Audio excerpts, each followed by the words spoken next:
ಅನ್ನದಾತ ಜನರ ಪಾಲಿನ ಸ್ನೇಹದಾತ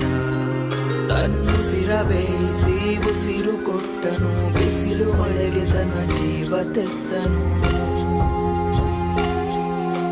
ನೀರು ಇಲ್ಲದೆ ನೆರಳು ಇಲ್ಲದೆ ಬೆಳೆಗೆ ಕಾಯುತ್ತಾ ಸೂರು ಬಿಟ್ಟನು ಅನ್ನದಾತ